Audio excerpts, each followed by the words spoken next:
I have partnered tonight with Throat. And if you've visited with me before, then you know that once a month I have the opportunity of bringing a Facebook Live to you because it's sponsored by one of my favorite tools, Throat.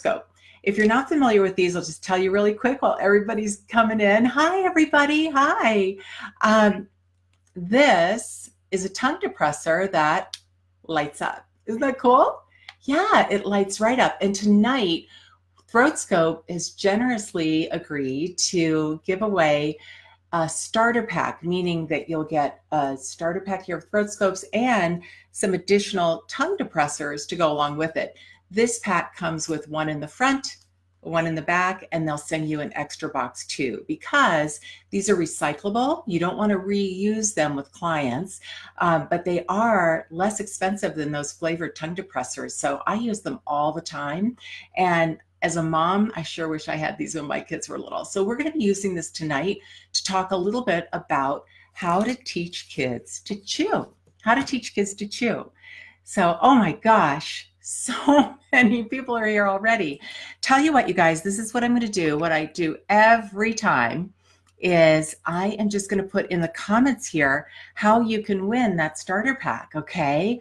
So it's in the very first comment for you. There we go. And you can read those directions, but here's the scoop. All you have to do is ask questions about picky eating, and go ahead and start typing those in now, because I'm going to spend maybe 10 minutes talking to you about tips for chewing.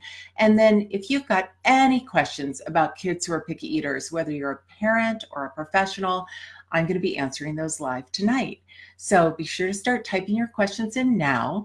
And then also, if you want more opportunities to win, be sure to tag a friend, and don't forget to like the My Munchbug Facebook page and the Throat Facebook page. All right, my friends? Super.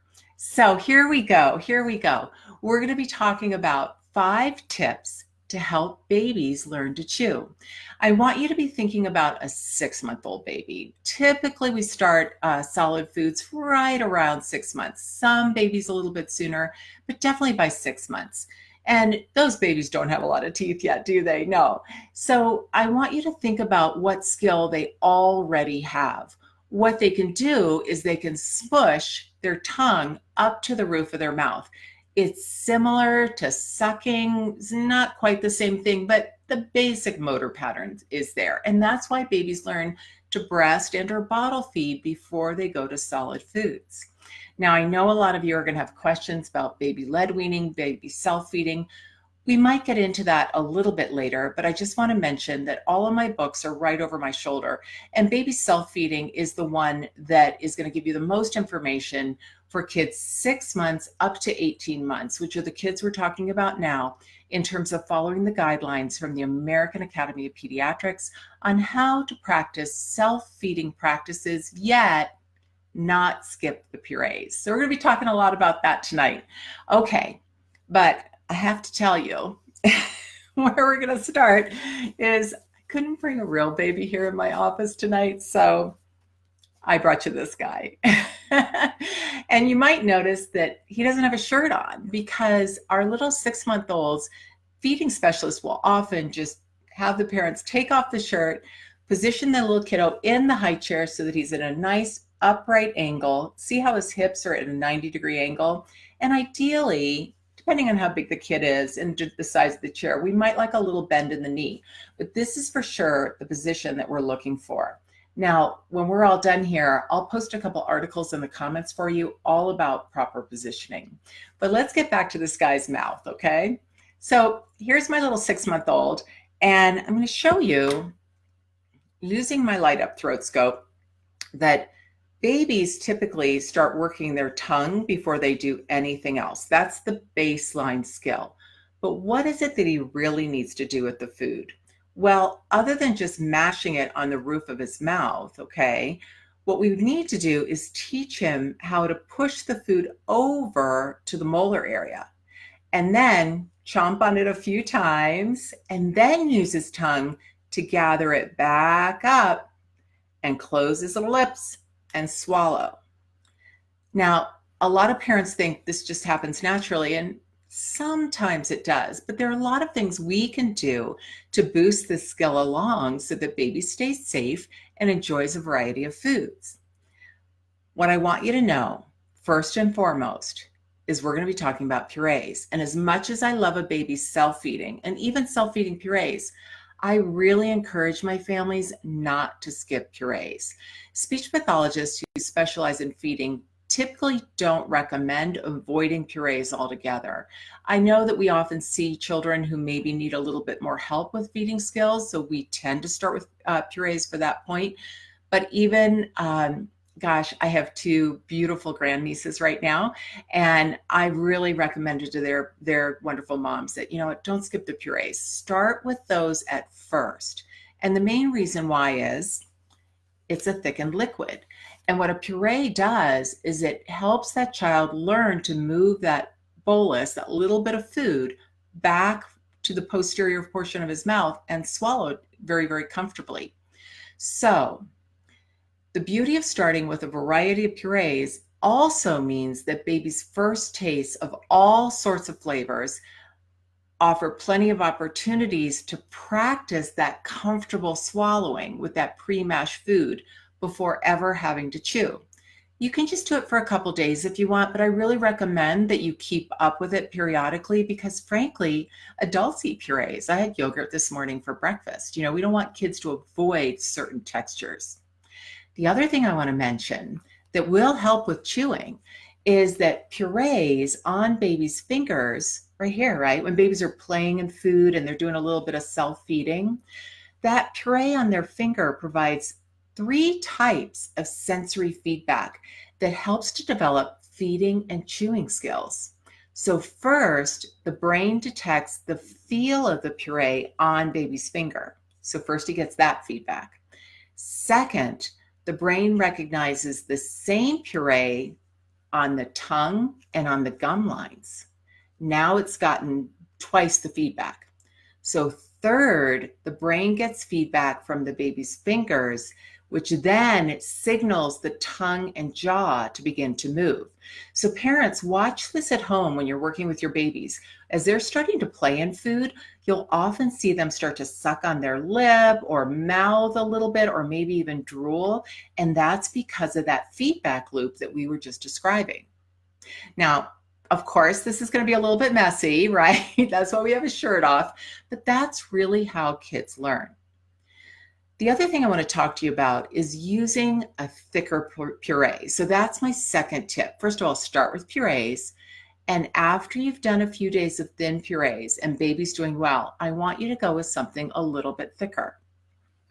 I happen to have some thicker pumpkin puree right here. And I often will just water this down with a little bit of breast milk or a tiny, tiny bit of water, or maybe some formula.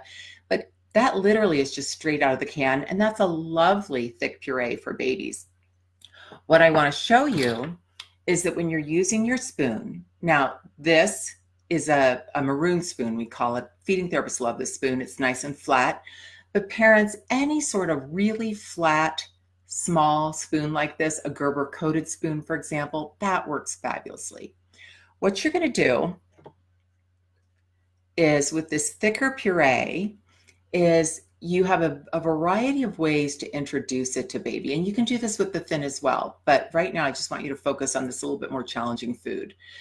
With this food, when you go to put it in baby's mouth, you can either put it straight back, or your other choice is to put it in and to the side, or your other choice is to present it this way. So rather than use this puree right now, I want you to remember this. What I did was I put a little pumpkin puree, really just an orange piece of paper, because it's a little bit easier to demonstrate, on the throat scope tongue depressor. So here's what I want you to know. Imagine that thicker puree. And if you go straight into baby's mouth, which is what we most often see, and baby closes down on the puree, okay, if he doesn't yet have the skill of moving his tongue to the side, he'll just close on it and swallow. And that's fine, but we're working on chewing. So instead, what I want you to do is go straight into baby's mouth and then deposit it right here where those molars are going to be one day. Baby will close his mouth right there. You'll be able to pull your flat spoon out, and now baby's going to chomp a little bit. And that chomping is what makes his tongue move to the side. That chomping right there, the jaw will start to move and the tongue will start to move over. That's what helps the tongue detect that thicker puree on the gums, form a little bolus, and propel it back to be swallowed. So that lateralization, where the tongue moves from left to right, has two purposes. It's to put food over on the molars so that baby can chomp on it, but it's also to gather up the food that he just chomped on and bring it back to the center of the mouth and propel it back to be swallowed. And that's why it's so important to work on tongue lateralization. Now, if you're right-handed like me, the tendency is to put the food in and go to baby's left side. Be careful. Make sure you're going left and right. Make sure you're going back and forth. It doesn't have to be every other time, but don't pay too much. Make sure that you're not going to just one side or the other, because you could actually cause the baby to develop muscles more on one side than the other side, simply because of whether you're left-handed or right-handed. So pay attention to going to both sides. Another thing I want to chat with you about is encouraging baby using a meltable teether. The ones that I love to use are by Healthy Times. These are Healthy Times organic biscuits, and they have not partnered with us tonight. It's a product that I love to use, and I write for them as well. So you can find a lot of information on their website about learning to eat. But these little baby teethers are brand new from them. And they have a lot of qualities that I really like. Here's what they look like. They're very, very meltable. They are big enough for little babies to grab onto and to do some self-feeding. And very often you'll see babies self-feed straight in. But what I want you to do is encourage the baby to move that teether to the side. Move the teether to the side so they get that sensation that will cause the tongue to move to one side as well. That tongue will always move towards stimulation. And these little textured teethers, see how textured they are, you guys? They give that input that baby needs to move his tongue over and then eventually gather up the bolus and move it back. So these can really help with chewing. Here's a tip though. You can also take these, I would dip them in a little bit of puree just to get them soft, you know, and you can put them right here on the side, perpendicular to baby's future molars, and just have him chomp, chomp, chomp and get a little practice in. He won't get such a big piece that you have to worry about choking. You're right there to monitor. But just that repeated up and down movement really, really helps develop this skill. Okay.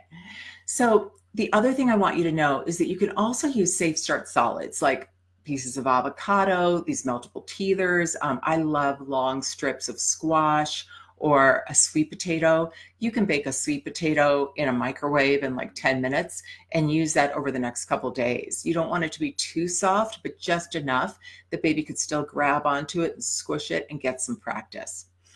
What'll happen is he'll begin to develop chewing pattern that will eventually lead to this chomping into more advanced foods that he'll be eating as a toddler, like say a cookie, for example.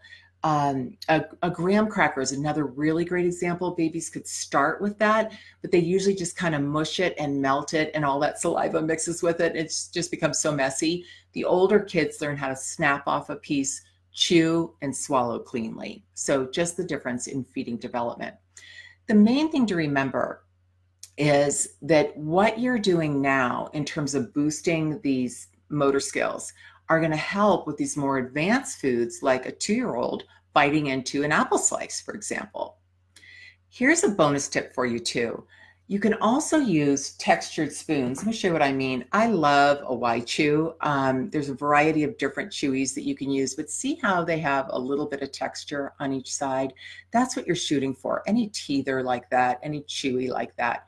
And you definitely can dip those right into especially the thicker purees and offer them to baby or let him hold it. And because of the shape, they'll tend to get more on the sides that we've been talking about and get that tongue lateralizing. So keep in mind too, that when you offer something like a cracker or a textured teeth or dipped in another flavor, that you're offering variety of flavor and texture. There's different combinations here. And really, I mean, the possibilities are endless. You want to offer a lot of variety, not only because the baby is now developing that flavor window. Did you know that babies from 6 months all the way up to 18 months, research shows they have this flavor window where they're more willing to try new foods before they hit that natural stage of picky eating around age 2. So this is your big opportunity, right? To provide a lot of different flavors, tastes, temperatures, textures, etc. But that flavor window also helps with chewing skills because as babies experience a wide range of flavor and texture in the mouth, it also promotes that tongue movement we've been talking about. Again, it increases that oral awareness. And with more tongue movement comes more jaw movement, which then begins to develop the facial muscles that babies need for more advanced food. So I hope those are all good tips for you. I'll give you 5 tips on how to help kids develop chewing skills. Here's a bonus tip for you. When you're sitting there with your little one, make sure that you're also chewing on something. Show them how it works. Kind of exaggerate, be dramatic.